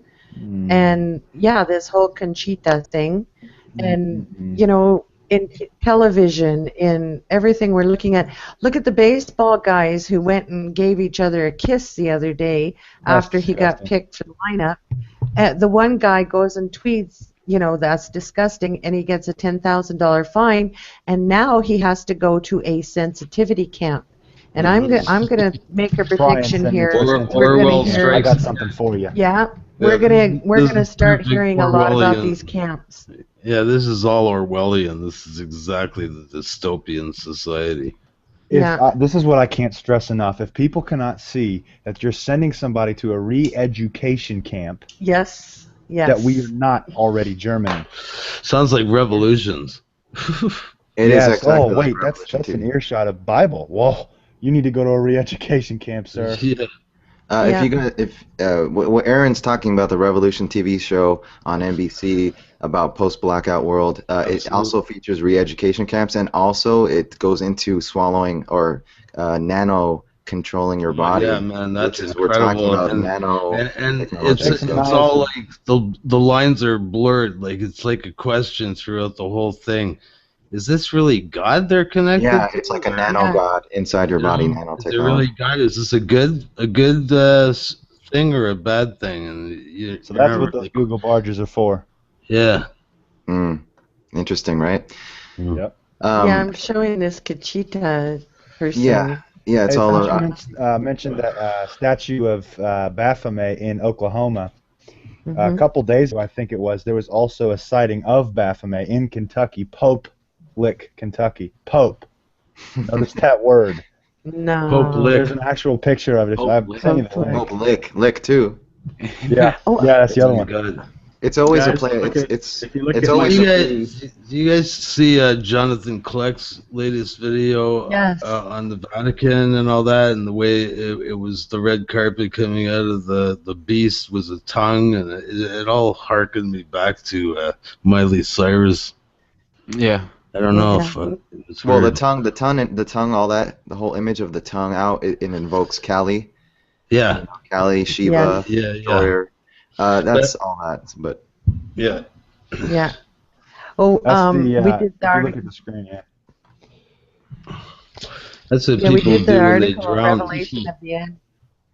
Kleck did a really good compilation for Revelation to the end, and he outlines all of the significance of the coat of arms at the Vatican and what it signifies: the dragon, the serpent, it's really interesting. The bees, I liked it, so we put up an article about it.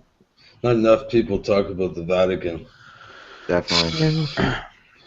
Yeah, and they're probably behind that statue at Oklahoma, because of course all these satanic groups interconnect, and the group behind that was actually admittedly the same group that was planning to hold a satanic ritual mass at Harvard University last night.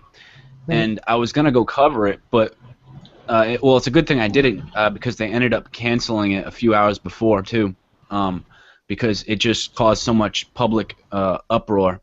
But I was going to go there and cover it and maybe even sneak in, but I didn't want to, because I didn't want to risk perhaps accidentally being a part of some sort of satanic ritual, and you never know, you might be giving them power by going there, you know what I'm saying? So I just... Exactly, you pay attention to it, that's giving them power.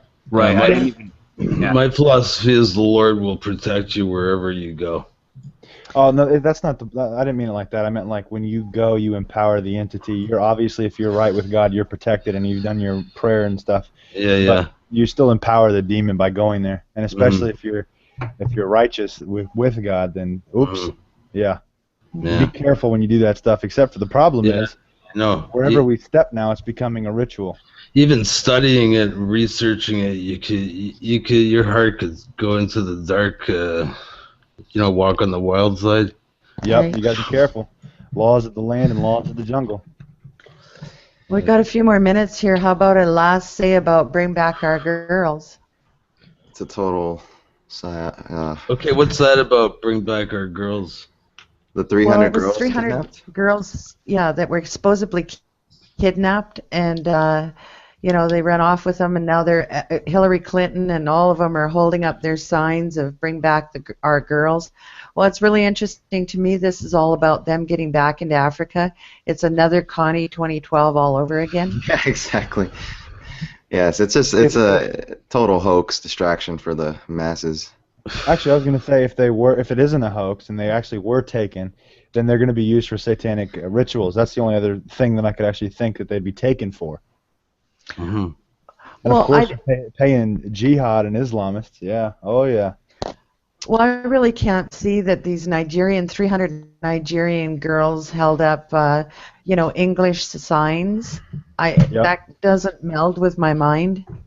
Unless CNN gave them to them. Right, is branding again, yes. Yeah, anytime you see celebrities involved, Michelle Obama holding up selfie sign pictures, it's a total fabrication. It's all fiction for the hypnotic and trance-induced population. It's just another show, a theater production. It's got the whole Coney 2012. Yeah, it's got a 2012 creepy brainwashing theme to it.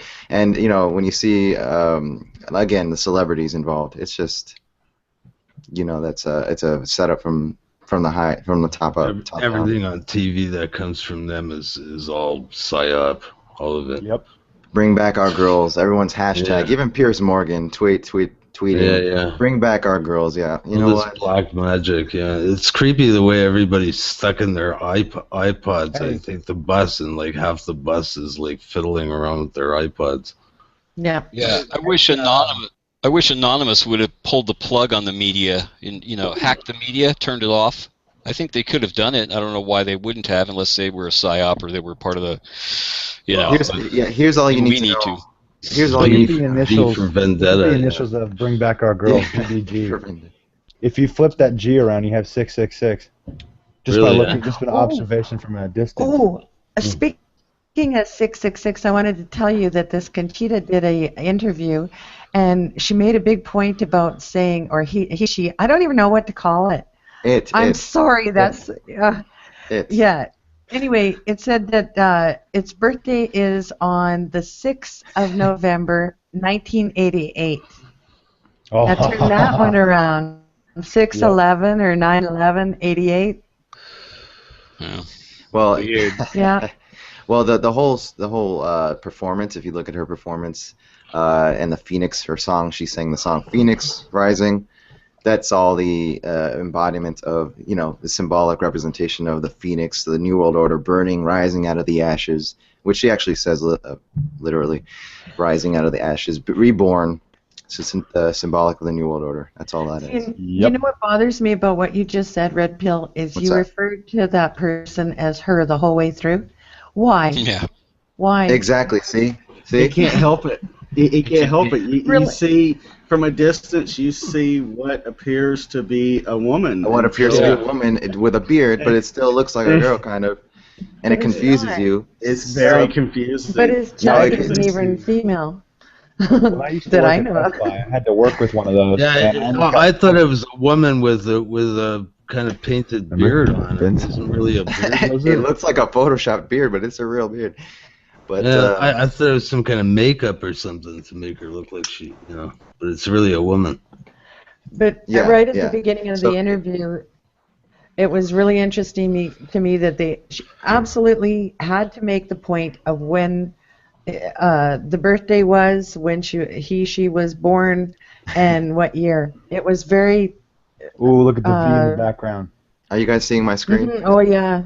You If you should guys, see, yeah, that's if you guys, also the Phoenix is a representation of the Look Antichrist at this. New World Order You system. So fire, Phoenix. Phoenix. Oh My yeah, God. they The had big flying V, the big Phoenix. Virgin Mary. and Oh yeah. also numerous times in the screen on the back, the Phoenix engulfed the Earth in the background as well. So very powerful symbolism in the whole thing. The whole thing is very well done, psyop Yeah, for psyop the wise, yeah. for the world really. So It's all Cube orchestrated. wise. yeah, you see how clever it is, how clever it all. Looking through the looking glass. Look at that. It's like a glass Yeah. box, glass cube. Oh, Yeah. Yeah, the house of glass. Don't get me started on the V. That's Yeah. the Yeah, first thing I oh, the noticed V, about that man. guy. Yeah, let's talk about the V. Let's get you started going, man. No, don't. 'Cause it'll be a long. I did want to mention something about Anonymous. One simple clue that everyone can look at to know what their The mask. who's behind them is, well, that too. But if you want to look at their logo, the leaf surrounding the logo is the United Nations leaf. Mhm. It's the same thing. It's all the same thing. They're all, Exactly. Yeah, I saw that right away, Red Pill. yeah. Whenever you Years see that, ago when I it's- first saw it, that's the first thing I thought of. that's all part of the elite. It's Yeah, all what are they doing Anonymous. with the UN? You know who Yeah. else has the leaf around it is the logo for the district of the Hunger Games logo. The Mhm. district, the leaf, the same leaf Same surrounding leaf, surrounding the logo of the Phoenix too as well. The Mockingjay in Hunger Games represents the Phoenix. The Phoenix, yeah. So just to get that real quick. Yeah, don't get me started on the Phoenix. No, don't get me started on the Phoenix. Don't get us all started on the Phoenix because we got 4 minutes. We'd be sitting here for another 5 hours. Yes.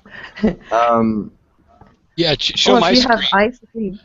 Show my screen if you want to be confused. I'm looking at a. This is just to mention that guy. These women don't have beards, but they are transsexuals, and this is a Taiwanese transsexual beauty pageant. Oh, hang on. I think he's got to get off the. There you go. Nope. Oh. Well, There we go. I think. talk about confusing. I'm Yes, confused. You just gotta switch pages, man. I thought I Okay, was. you got to go to that green thing at the left and Oh, go I to got. share Okay, screen. sorry. I got to hit share screen. Sorry about that. Yeah. No, Boom. that's good. And there we go. Sorry about that. All right. It's okay. We'll help you. We'll teach you, man. Yeah, Yeah, you got we're to help figuring me. it out ourselves. I don't like to Google Nazis. Is that working? Getting it yet? Oh, there you go. There you go. Yeah. Yeah. It's like, hello. Wait a minute. Hold on. I'm confused. But look at these guys or whatever look like women. But I mean, I even know. Michelle doesn't look like a woman. that's creepy. If you Oh, look that's- at this and you Oh, no. cannot tell me we are not close. We are not Oh, close. Look at the gosh. 13, first off. But you cannot tell me that we're not close. Those are all This is guys. like Egypt Yeah, all these over are all again. dudes. Yeah, and it's Oh, way okay. worse. What I saw was way more insane because I saw all the women in this one pageant. And I went, what? And then I saw it was transsexual men. I thought, no way, because I would have been fooled by every Yeah. one of them. But they're genetically modified. It's, Like in the pornos and all that, they genetically modify the actors. it could be. It could be. Oh yeah, I'm sure they do. Oh yeah, they must. Some of them they must. Well, if you think right cross them now, with donkeys or something, like really. well, if you think GMOs only pertain to our food, you're gravely mistaken. That's spread to us. Spider goats. Bisphenol A. Right there, there's a good example of bisphenol A. Oh Yeah. yeah. And you don't even have, you don't even The way have to they're- get. the way that for years they've been sticking this stuff in plastic to make it really hard, Mhm. like baby bottles, and it makes everything in the ecosystem sterile, Yes. especially males. BPA. feminizes. You know, seeing these gives pictures them of breasts. yeah, sorry. Gives them Seeing breath, these yeah. pictures. Yeah, go ahead. I'm done. The res- Sorry. The result of that, by the way, is androgyny. Yes. This guy's cute. I mean, I'm just saying. It's what am I supposed to say? Oh, Yeah, he looks like a girl. No. I know. Yeah. Small I'm telling shoulders. This is before and after. I'm telling you, it's something about these Asian people or Taiwanese people that they really They're they straight. cross over easily. Where the hell do they It's come from? Asian. It's definitely Asians. You're ruining I've my been to. you're ruining my yellow fever. I've been to the Philippines twice, Now here we and go. and it can be very scary. Oh my God, an Indian tranny. People that come and spook you out at your wedding and stuff, and they like extort money from you and stuff. I think. Oh, Really? this is Eh? so What I gross. heard. They bless your wedding by Oh extorting my money God. from you. This is crazy. This is the new world order you're living in, people. Yeah, this Yeah. is it. All And right. I normally don't look at things. No, wait a minute. Now hold on. Okay, now I'm confused. I'm sorry. All right, I'm done. I can't do that anymore. Strange times. Yeah, Turn they me are off. There we go. strange Let's turn times. myself off. Well, you guys, on that note, I'm gonna invite you back for next week. I'm not positive I will be here, but if I'm not, then Terry will take over for me. I'm going on a little bit of a holiday, so I got to go and plant our acre garden, and Okay, help out cool. with bio. That's a big How So long are you going yeah, away we'll for? be running it. 49? Well, I'll just be gone till probably next Tuesday, Wednesday. So Oh, wow. we have some gardening to get planted, and the time is right, so it's time to do it because we can Happy everything. gardening. So Happy gardening. okay, but I'll invite you guys all back for next week if you can, and those that can make it and we can find room for, we'll sure do it. Okay, Great. Thank you, Right. 49. Dazzling, thank you so much for joining us. Thanks, Dazzling. We appreciate you Four. coming on. Yeah, thank you. It was a lot of fun. Yeah. Thank you guys too. Everyone Sorry, subscribe to Dazzling 1 on YouTube. Already did Dazzling it. one on YouTube. She's That's great. amazing. She's doing great work. And Yeah, she's TNN, awesome. you too. Tyranny Yeah. News Network. Thank you very much for inviting me. Thank you very much for coming, you guys. Everybody, thanks, group. I really appreciate it, and thanks, everybody, for listening. And thank you, FPRN, for broadcasting us. And now for